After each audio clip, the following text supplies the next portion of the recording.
now. So I want you guys to go in there, pick on your group discussions, obviously, which group you guys want to be in. Now, from there, so let's go ahead and we'll look at the clean and jerk group, okay? So there you go. We now have everybody is in here that wants to be in here. Now we might have some people that are late ads later on today because some folks aren't able to watch it this time. They're going to watch the video and then stream it later.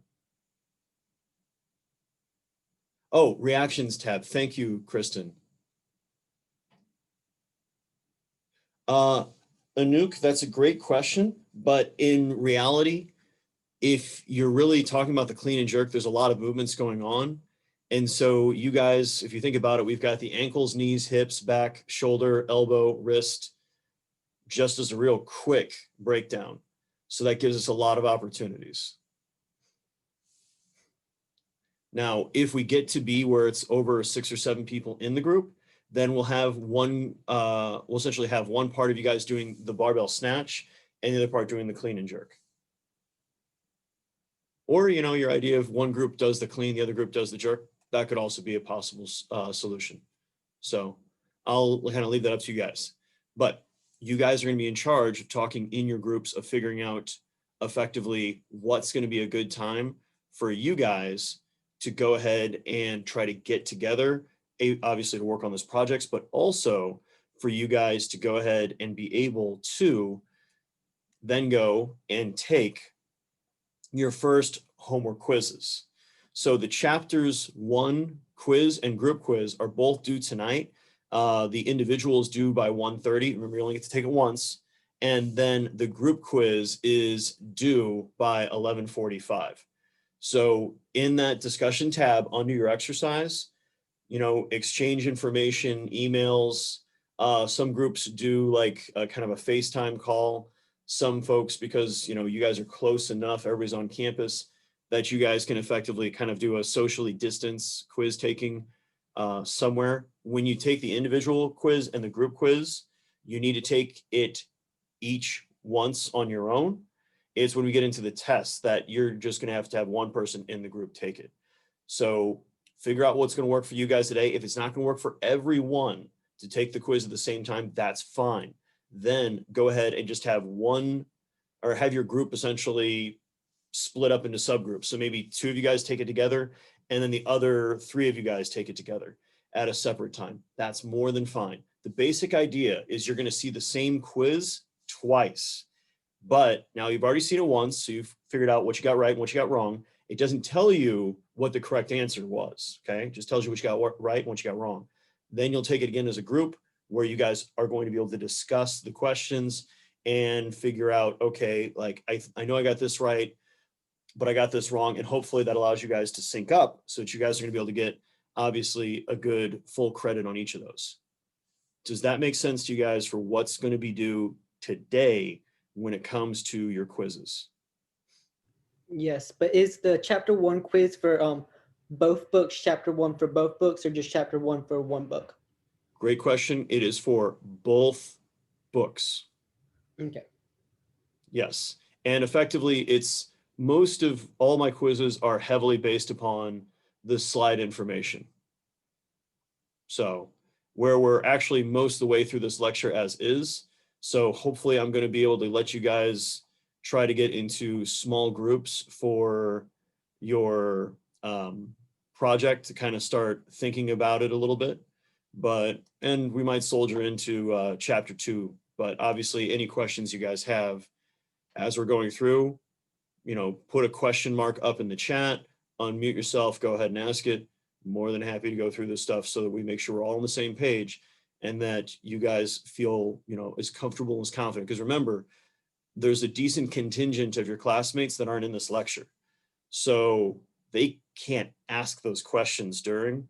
So if you guys ask those questions, you're not just paying yourself a service, but then you're paying your classmates a service because they just can rewind and keep watching the same thing over and over again, but that might help them or might not help them. So we left off talking about the difference between a qualitative and quantitative metric. Remember, qualitative is just giving it a quality, whereas quantitative is giving it a true number that can actually be like empirically assigned. Okay, so in the chat, guys, what can you guys think of would be an example of when you use qualitative values in your life?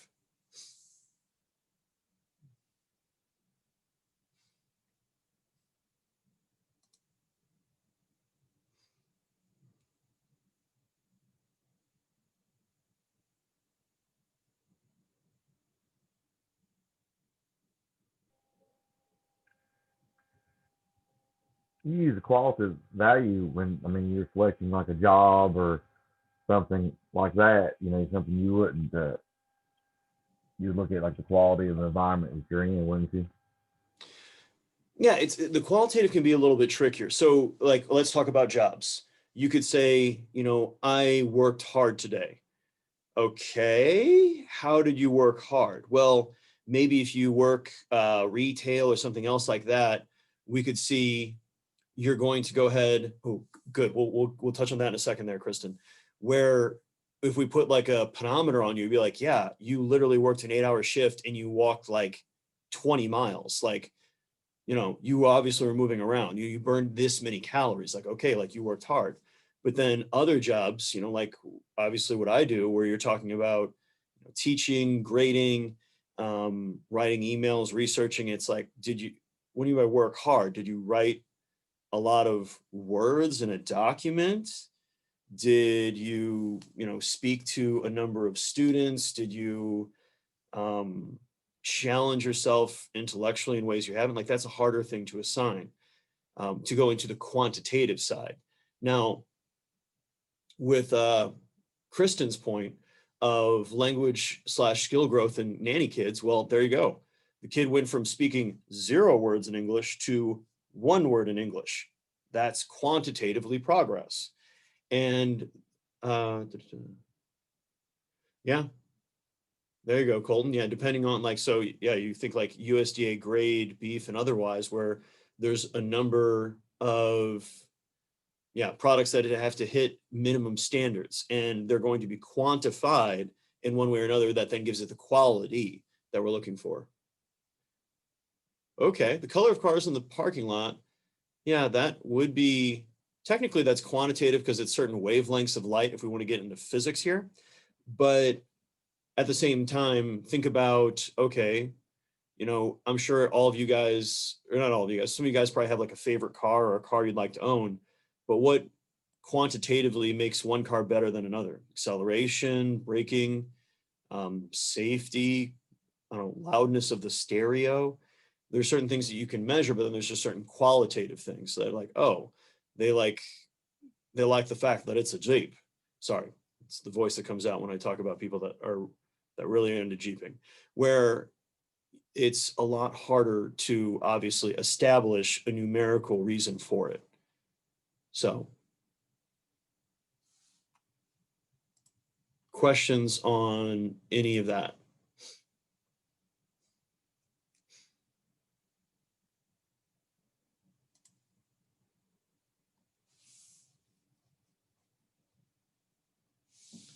So, not a great joke, but it's a joke.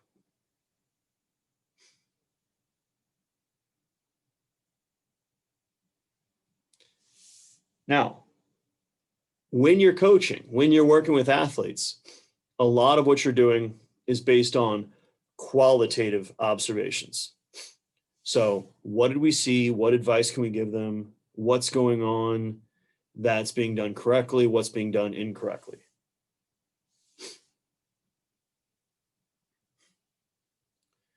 So, unfortunately, we can't exactly have you guys get together in the group to go ahead and talk through these metrics because, once again, we're doing this via distance.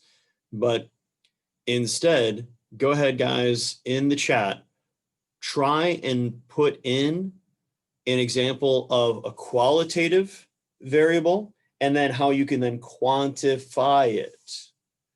So a qualitative variable, and then how you can quantify it.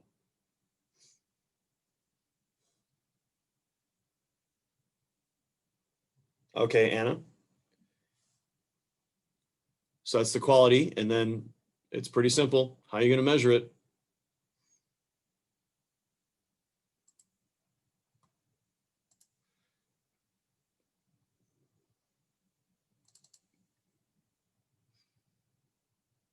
Bingo. Good to use a ruler. Good. What else, guys?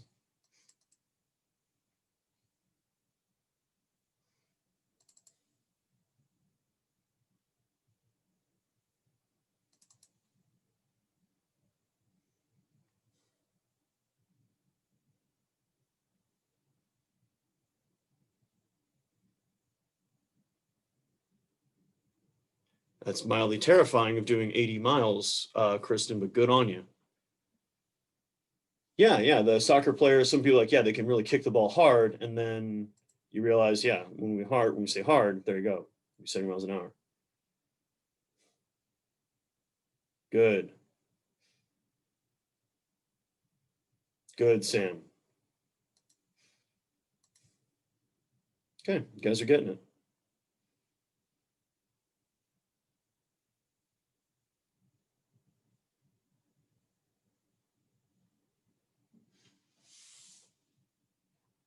All right. So let's go ahead and we're going to talk a little bit about physics now. Okay. So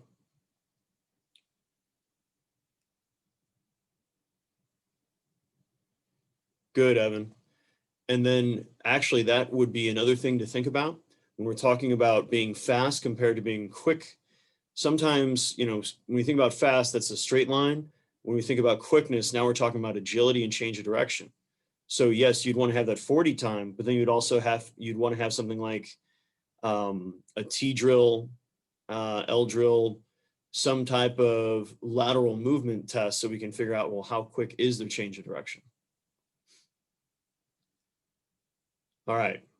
So now what we're getting into effectively is physics.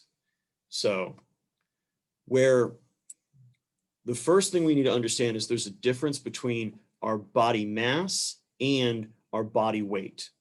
So mass is effectively just how many molecules make up your body, whereas weight is effectively how you're going to experience that mass thanks to gravity pulling your body in specific directions.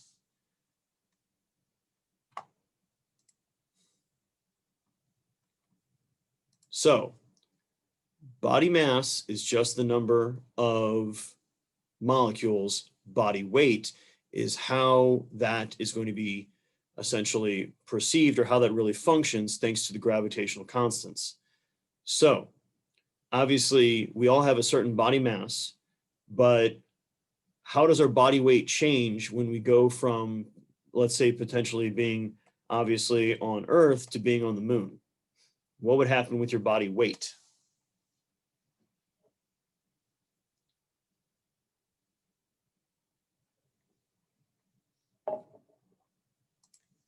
Yes. Why is that, Kristen?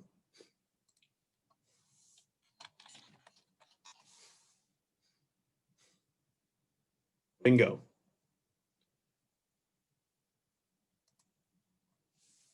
So at the same time, if we were to be on, say, technically you can't do it, but Jupiter, how would your body weight be there?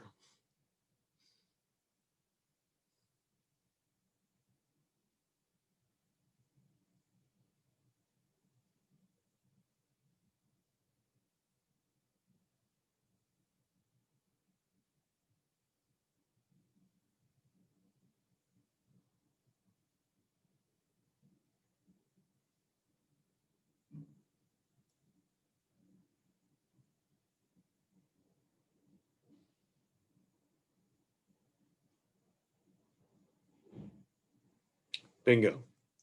You would experience a heavier body weight because turns out there's a greater gravitational constant thanks to the greater mass of Jupiter. So I believe it's about 3 times that of the Earth's.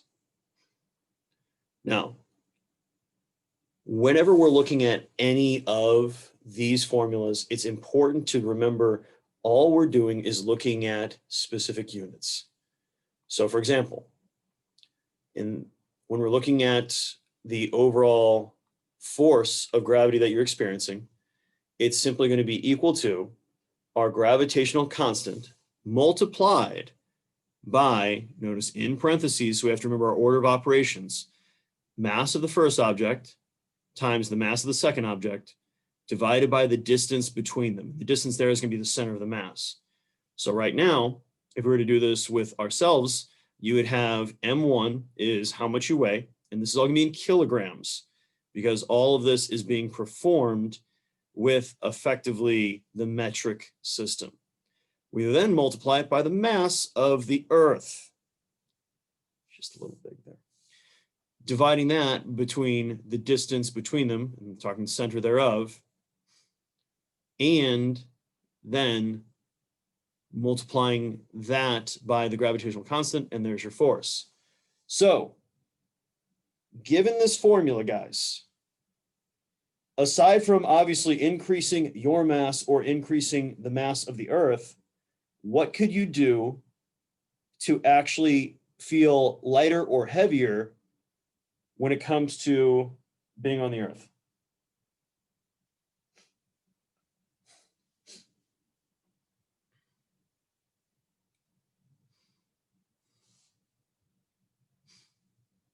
What can you do to feel lighter or heavier when it comes to being on the Earth?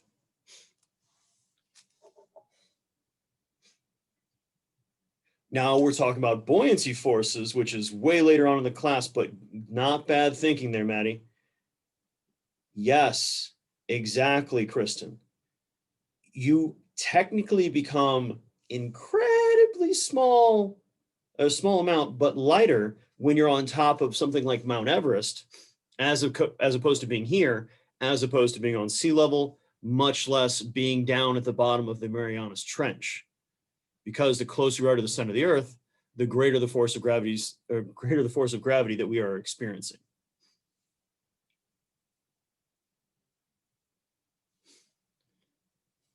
Not something you naturally want to do, like, also I can break some world records in Olympic lifting or lifting. I want to go lift on top of Everest, where now we're getting issues with the air being thin enough that you're having a hard time getting enough oxygen saturation. But that's something we're going to cover more in exercise science. Now, another big component is what's known as inertia. And this is an object's resistance to action, or really to think of it as change. So the more mass that anything has, the greater amount of inertia. So a lot of the things that we're going to do in this class, pretty much everything really, is going to be done in a vacuum. So we don't have to worry about air resistance. We will be talking about gravity. We will be talking about friction. And we are going to be talking about components where we have forces applied by our opponents or other objects. Now, when it comes to an object's resistance to action or change, what can you guys think of would be a simple example of objects that have high or low amounts of inertia?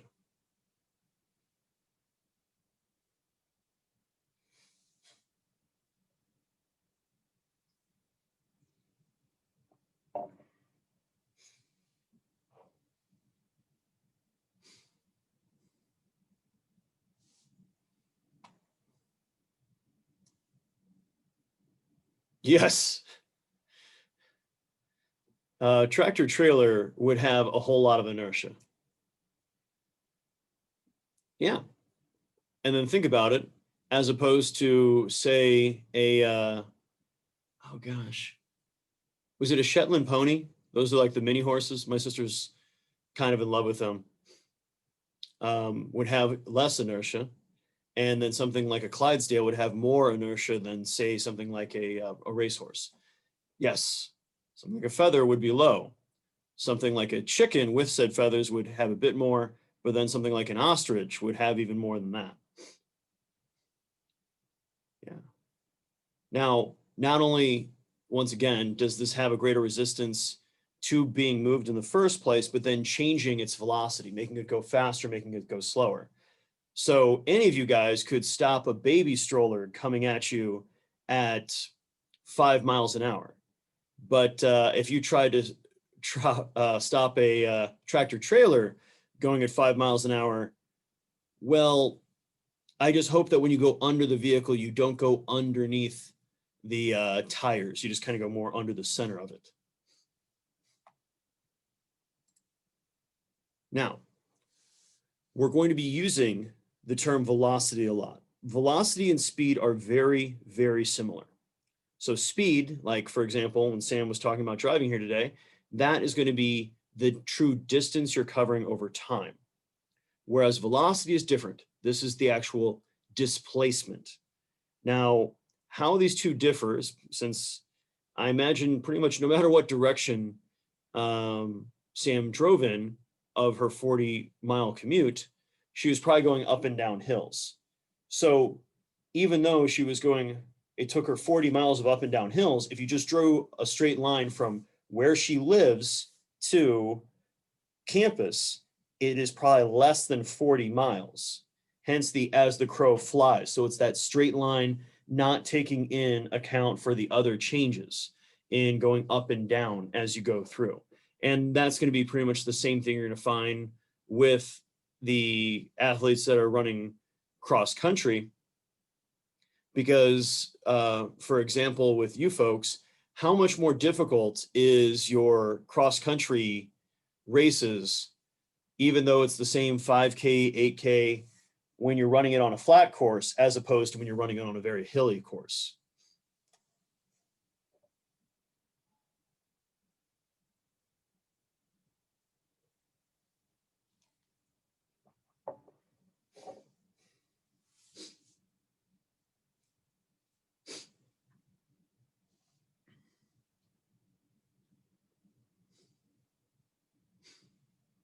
Mm-hmm. Yes, absolutely. Personally, I just think it's hard to run in general. And then the hills just make things worse. Now, the last component to understand, so displacement, so this can be meters, time we're typically talking in seconds, is going to be acceleration. Acceleration is our change in velocity over time. So what this effectively means is the displacement divided by time squared. Okay, your acceleration, just like your velocity, can be positive or negative. Now, when you go from being at the current speed you're going at, which I would assume for everybody here is 0 miles an hour, to get up and you walk over, to the bathroom or something else, you're going to have a positive velocity when you're walking there. But let's talk about your acceleration.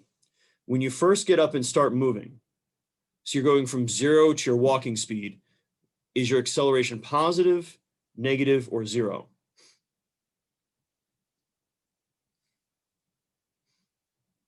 Okay, I got to vote for positive. Anybody else?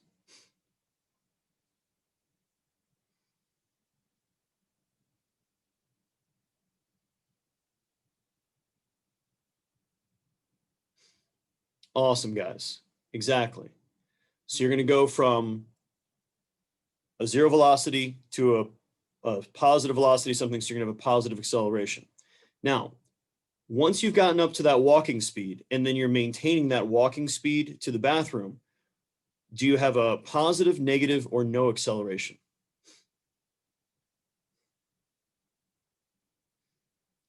Awesome, guys. You have an acceleration of effectively 0, because now you are just maintaining that velocity. Like right now, me sitting here, I have an acceleration of 0, just maintaining the same position. So then whenever you are slowing down or stopping, because hopefully you're not like walking, if you're just walking, you don't try to stop when you hit you're going to stop no matter what when you get to the toilet in one way or another. But what type of acceleration are you going to have when you essentially stop and then, situate yourself appropriately so you can use the bathroom? There you go. Awesome, guys. Yeah, negative. So now let's think about a sporting activity, okay? So let's say we see a football player, they're already up to top speed. They're sprinting down the field. Another athlete is coming at them head on to try to tackle them. So then they're going to go ahead and juke them. So they're going to slow down and then change direction rapidly. What happened with their acceleration and think of it in different parts.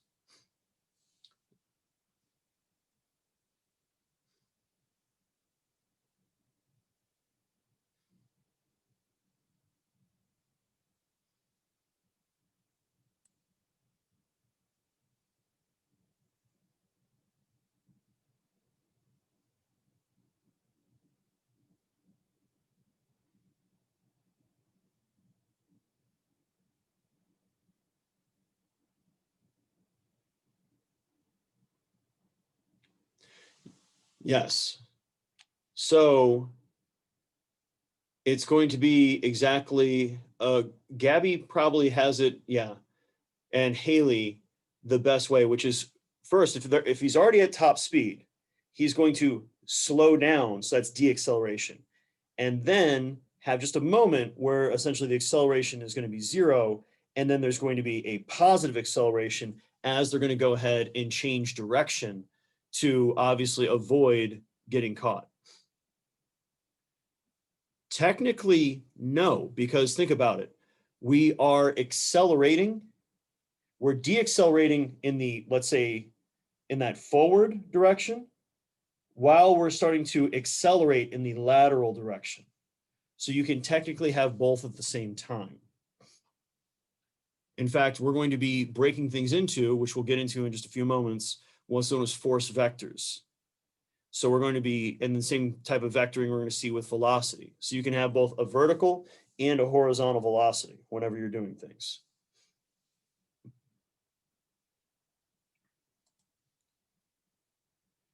Now, what we have here, guys, is actually the force velocity profile of Usain Bolt's 958 100 meter, which is insanely fast. Okay. Now, this graph in the upper left, and I know you might not be able to read it too well, says running speed, and then over here it says distance. Okay. This is going to be computed power, where we have our force multiplied by our speed. So that's the horizontal force output, and this is going to be the velocity over time curve. Then over here, if I remember correctly, we are going to have effectively where that power max is, our highest force compared to our highest velocity. This is the force velocity curve. So you can see velocity down here, force down here. And then we're going to have our power output and how that's going to change over time. A lot of things going on here, guys, a lot of things going on. But first and foremost, when we're looking at the running speed, why is the line not smooth? Why is it jagged like that? Why is it jagged like that for the running speed?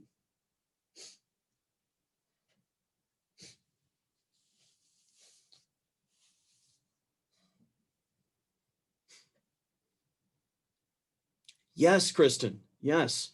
When you're actually in contact with the ground, that's when you're getting yourself to accelerate. That's when you're actually forcing yourself to go faster.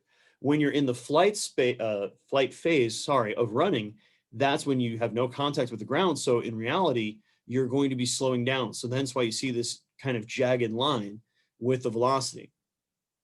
So overall, if you're seeing this velocity initial here, do you think you're having a positive or negative acceleration in the very beginning of the sprint?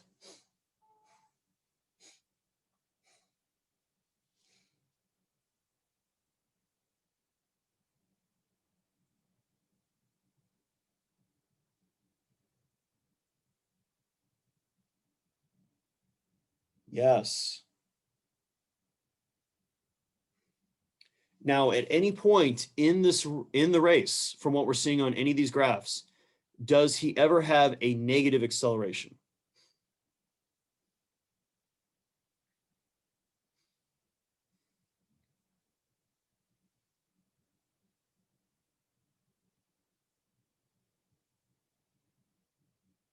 Exactly. No.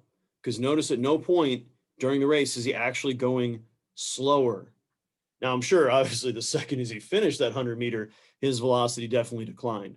But for obviously, especially the beginning where you see that steepest jump in velocity, so that's the fast acceleration. Now, the acceleration is much slower in the middle, and then it's relatively close to zero by the end. but it doesn't seem to ever go negative. He is seemingly keeping always a positive velocity while he happens to be running. Now, quite frequently in the class, we're going to be using gravity examples, and this is going to give us what's known as a uniform acceleration, because the joys of gravity is it's always constant at about the same acceleration. Now, every object is going to hit what's known as a terminal velocity. Effectively, once you get to be at a certain height, or once you've fallen from a certain height, thanks to wind resistance and otherwise, you're effectively falling as fast as you're going to fall as a human being. So, like anything else, you're going to have a lot of components that are going to affect and influence, obviously, how quickly an object is going to fall. A feather, because it's got a lot of air resistance and a low mass, is going to fall relatively slow, whereas you drop a bowling ball, because of its aerodynamics and otherwise, it's going to be able to hit a much greater velocity. Now, for our class, when we happen to be working with gravity, we're going to be working with typically about 9.81 meters per second squared. That's going to be the number that I'm going to have you guys attribute for each of those. And I find it interesting because if I remember correctly, one of my students was talking about how they did some cliff diving. And I'm sure, how many of you guys ever jumped off a high dive?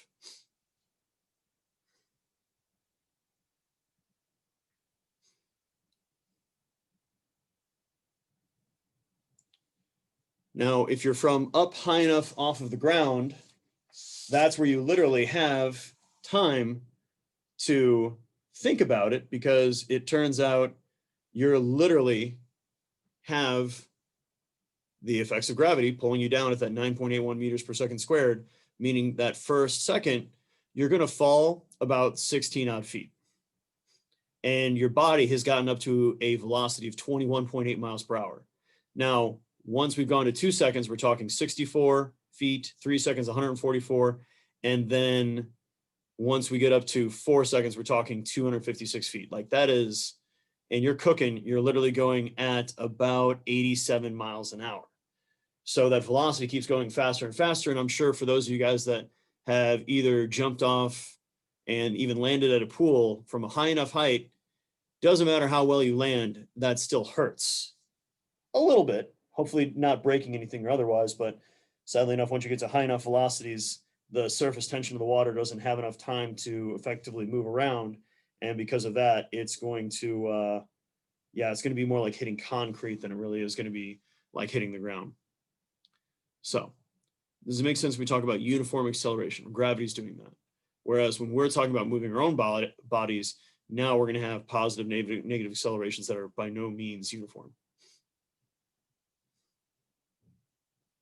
Now, another big component to keep in mind when we're talking about sport is where your center of gravity happens to be. And this is going to be the point at which all of the mass of your body is equally distributed. Now, this can be inside or outside of our body, depending on obviously how we're positioned, and it's going to change based upon our body's positions. So depending on how we're built, whether we happen to carry a lot of our body mass in our lower body, whether we happen to be a bro that has always skipped leg days, depending on our posture, we're going to see differences in that center of gravity. And remember the example I gave you guys on Tuesday with effectively infants and toddlers and how much of their mass happens to be in their skull. And because of that, turns out they're going to have a relatively high center of gravity. And that's why buckets filled with water and otherwise can be legitimate drowning risks, because little kids can fall in them because they happen to be so top heavy. Now, what type of positioning can you guys do where you can get your center of gravity outside of your body? Give me one moment. I will return briefly.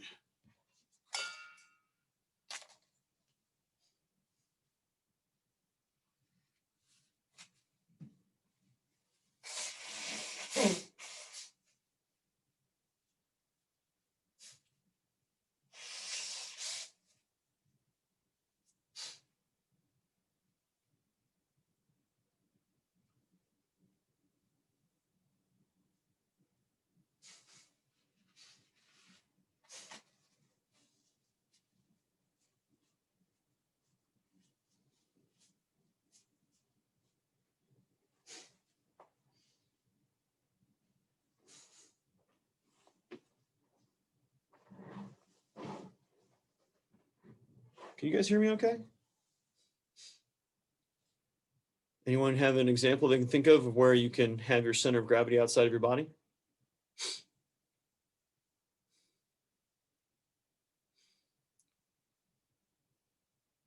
Potentially. Depends on how you bend over. Josh, absolutely. Doing something like a hollow body, doing something like a bridge. So a back bridge would be another example. And depending on how you bend over, yes, that center of gravity could be just outside of your actual body. And so an example of this in sport is literally what's known as the Fosbury flop in the high jump, whereby arching your back over the bar, especially depending on your flexibility, you can have your center of gravity actually be below your body, which is great because now when it comes to clearing the high jump bar, you actually don't even have to jump your body high enough to get over that bar. You just need to be able to get close enough that your center of gravity can still be below it. Whereas previous methods, specifically talk about scissor kicking over a bar, you have to not just get your center of gravity above the bar itself, but high enough that you can clear your legs as well.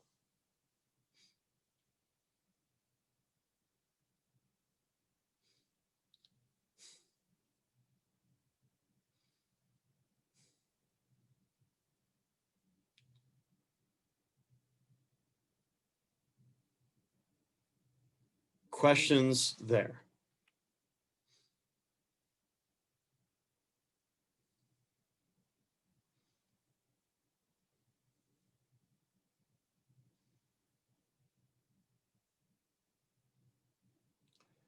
So we're going to be going through a lot of physics here. If you guys have questions, please, please, please let me know. We're going to be doing a lot of Newtonian physics. So we have our 3 basic rules. So first, let's talk about the law of action reaction. So when 2 objects come in contact with one another, they're each going to exert that gravitational force on one another, and they're going to apply the same amount of force on each other in equal but opposite directions. So right now, your body is applying the same force into the center of this planet as the planet is applying back into you. That's why I'm sitting in this chair and not falling through the floor. If I was somehow producing more force into the ground than the ground could push back into me, I would literally go into the ground.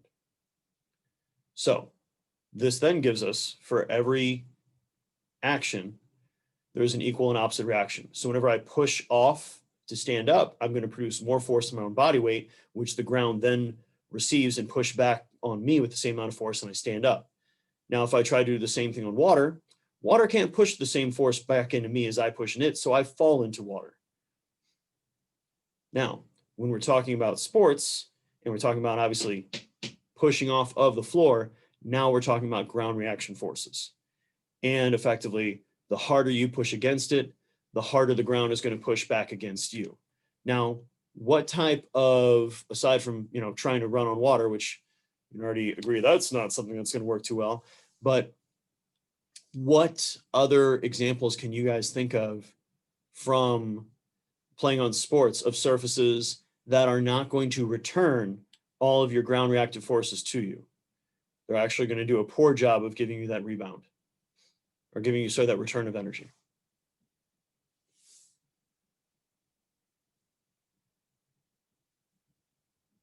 Yes, Kristen. Yes, running in sand is absolutely one.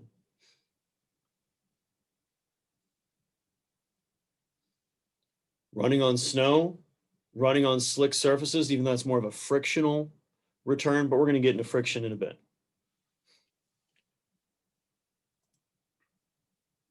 So the 3 laws, and there's the YouTube links, which are good things for you guys to watch if you're interested, just to kind of see them and see them applied, which is objects in motion tend to stay in motion unless they're acted upon. Same thing, objects at rest tend to stay at rest unless they're acted upon. So that's why my tea cup doesn't move unless I move it. Whereas obviously, if you think about objects moving, we've got friction that's slowing us down. We've got air resistance that's slowing us down. But if you just don't touch the brakes and just let something roll, it'll roll for a decent amount of distance until that effectively works upon. Now, force equals mass times acceleration. So the amount of force that we're applying is always going to be equal to the mass of the object and the rate at which we're accelerating it. This basic formula is incredibly important because it really informs pretty much a lot of decisions that we're trying to do whenever it comes to enhancing an athlete, okay? So, for example, if our goal is to make someone as fast as possible, which means we probably want to make sure that they have the fastest possible acceleration, right? We want to be able to get up quickly in velocity as fast as possible. Well, what are the two things we can do right off the bat, just using basic math here, between force and mass in order to make them faster?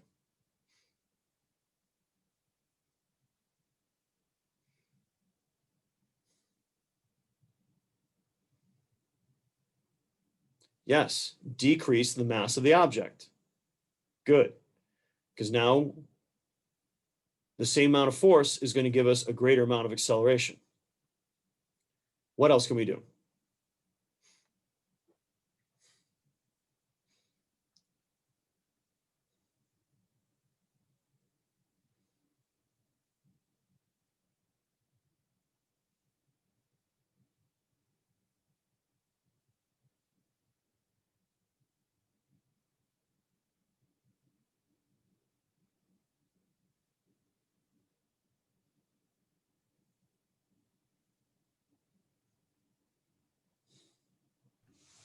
Could you repeat the question? Yeah, no worries, Colton. So, given the second law of how force equals mass times acceleration, if we want to have the fastest possible acceleration, one option we can do in order to be accelerate faster is decreasing our mass. What's the other thing that we can do? And yes, there you go, Kristen, which is we're going to work to increase our maximal force production. So this naturally tells us effectively two things. We want to either make our athletes stronger while effectively maintaining the same body mass, which is kind of the basic goal of resistance training. Specifically, we're not trying to be bodybuilders. Or we can decrease our mass and maintain the same force output. So this is going to be making some smart decisions dietarily and nutritionally in order to get them to effectively lose tissue that doesn't help them move faster, which is typically referred to as body fat. Now, here's the thing. When will each of these break down? When will each of these break down?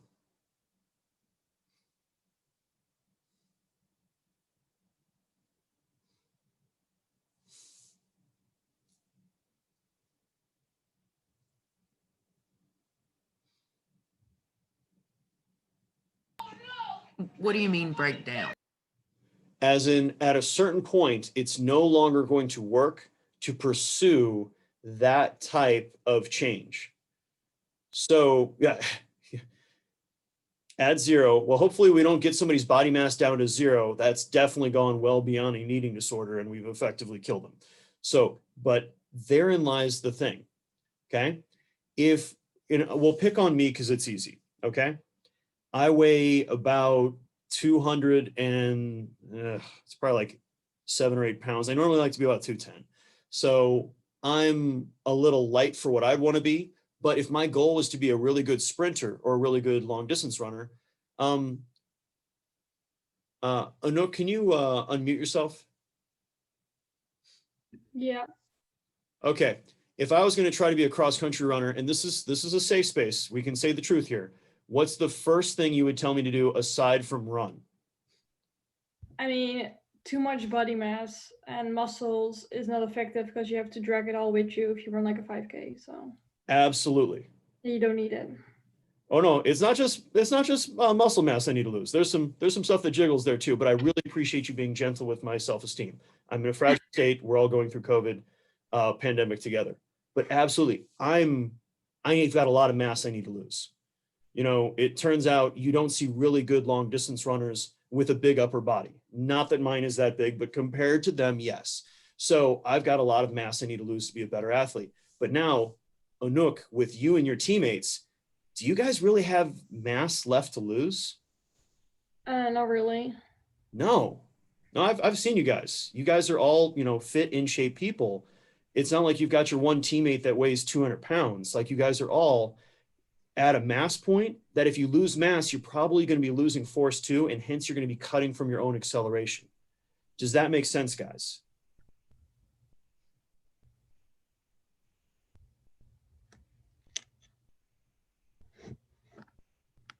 Awesome. And you can go ahead and mute again, but I appreciate you stepping in, Anouk, because that's the thing. For when you're working with people that are just that are big, initially, yeah, let's get them stronger and let's lose body mass because we're going to be twofold making them a better athlete. But at a certain point, we can't sacrifice mass anymore because they're literally left down to just the muscle and the essential body fat they need in order to perform. And effectively, it's not like, if you think of the body as a car, okay? Your really high level cross country athletes are already about as efficient of a car as you can. It effectively just has one seat, a steering wheel, the engine, the chassis, and pretty much no bumpers, no roll cage, no protection, okay? When you think of like a football player, now you're talking about more of like a demolition derby car, bigger engine. Now we've got beefed up transmissions, beefed up suspensions, and then some, you know, real heavy duty roll cages, bumpers, so it can tolerate a lot more beating. Obviously, it's not going to be as fast as like a drag racer would, like a true sprinter would be, but it's not going to be like your average American who effectively is driving a minivan with a small engine and then a bunch of extra weight inside of the car that's not making it better. So in those examples, if we throw out all those extra seats inside of the minivan, we try to strip it down so we really just have the frame and the engine, it'll be faster. And obviously beef up the engine as you go. So that's why we care about understanding this basic formula and how we can apply it when we're working with anybody in order to make them effectively better at athletic endeavors. And then understanding, like at a certain point, it's the same thing. Like at a certain point, the force, it's like you're strong enough to do your job. Now, maybe we need to look at the mass a bit more. And then also think about things like offensive linemen and defensive linemen in football. You can't afford to lose that much weight because it turns out you're not going to be as good at literally occupying space. So you're going to have to do some things differently and really focus more on the force development and in turn helping with acceleration because we can't afford to lose the weight. And then finally, that equal and opposite reaction. So hence when you push off the ground pushes off of you. When you put force into the ball resists you, but it doesn't resist as much as you apply. So it goes off in that equal and opposite direction of how you applied the force. Questions about the basic 3 laws of Newtonian physics?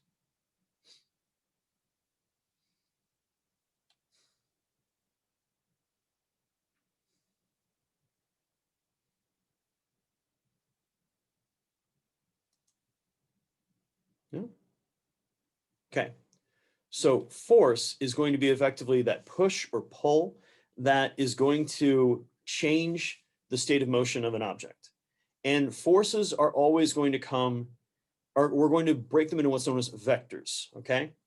So when we talk about a vector, it's going to have a quantity and a direction, which means if we look at the shot putter in the bottom right, we are going to have a vertical force component and a horizontal force component, and both of those come off the initial trajectory of our release with the object.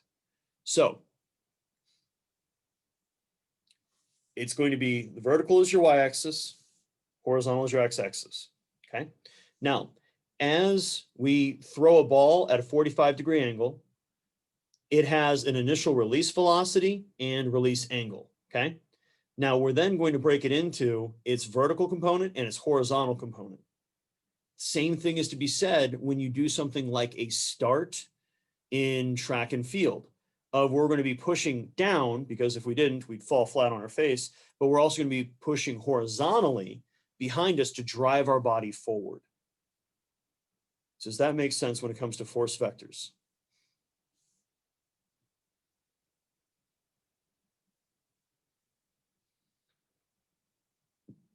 So let's say we're looking at the difference between someone who has really good technique in the clean and someone that has really bad technique in the power clean. So remember, this is where you're going to jump the bar up from the ground to your shoulders, and then, well, that's about it. You can jump it over, that's the jerk. But when you're jumping it from, you're lifting it straight off the ground, jumping up, and then going underneath it to put the bar on your shoulders and stand up, will a more efficient, better athlete have a bigger or smaller horizontal force vector?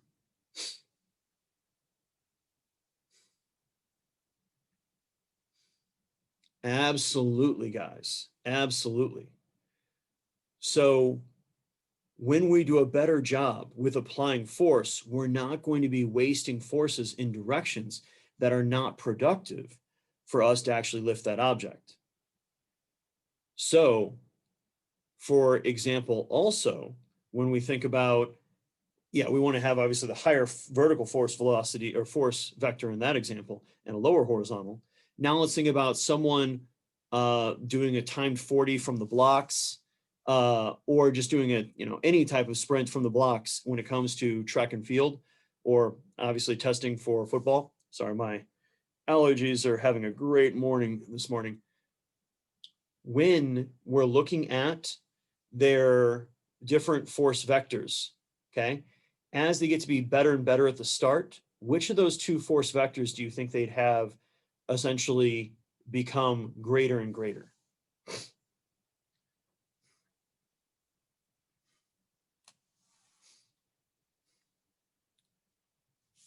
Absolutely. We would see that horizontal vector become better and better. Give me one moment, folks.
I'm teaching. Hello?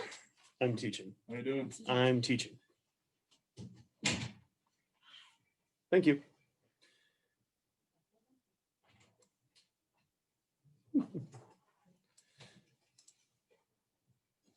And that's what happens when you leave your office door open, folks.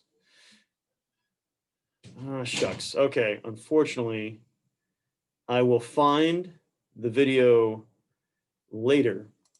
But if you guys ever get a chance, there's a great sprinter by the name of Ben Johnson, who, don't get me wrong, he had to give up his Olympic gold medal because he popped positive for steroid use, which was probably pretty copious, the amount he was using at the time. Now, his start, it looks more like a human shot out of a cannon. And he's up against the fastest guys in the world, and he's still exploding out of the blocks a lot faster than everybody else. And it's a beautiful example of not just the force vectoring, but also when you talk about force equals mass times acceleration. Because Ben Johnson, I believe when he was sprinting at his highest level, only weighed about, I think like 170 something pounds. And I have it on good authority from a number of people that he would literally squat 600 pounds for like sets of 5. So, questions on force vectoring?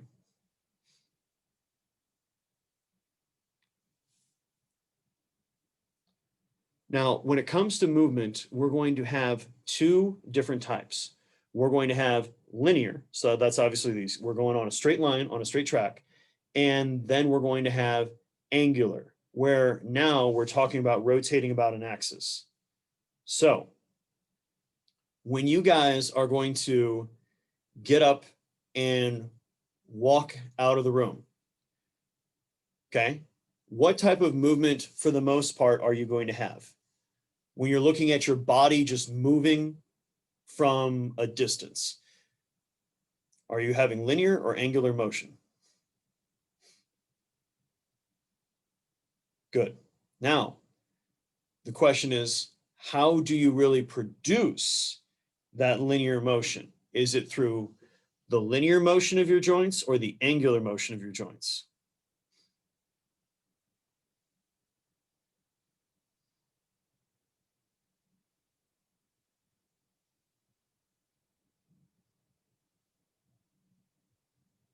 Absolutely, guys. Good job.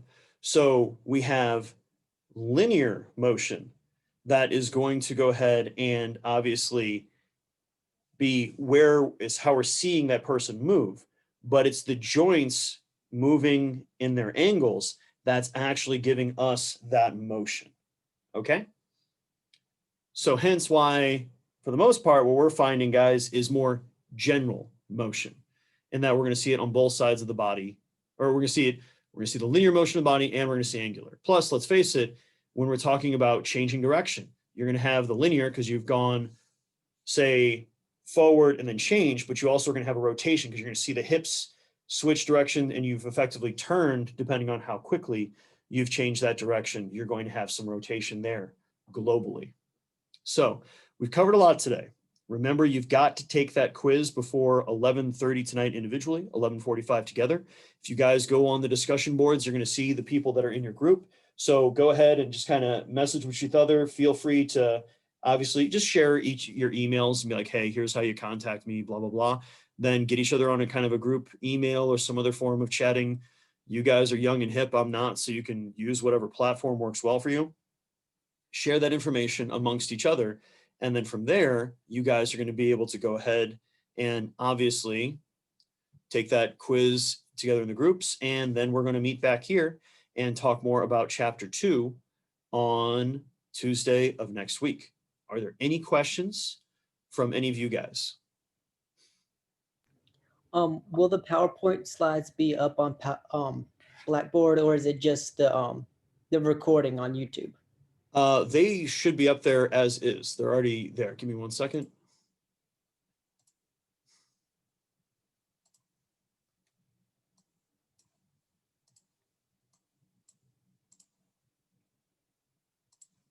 So if you go to course documents,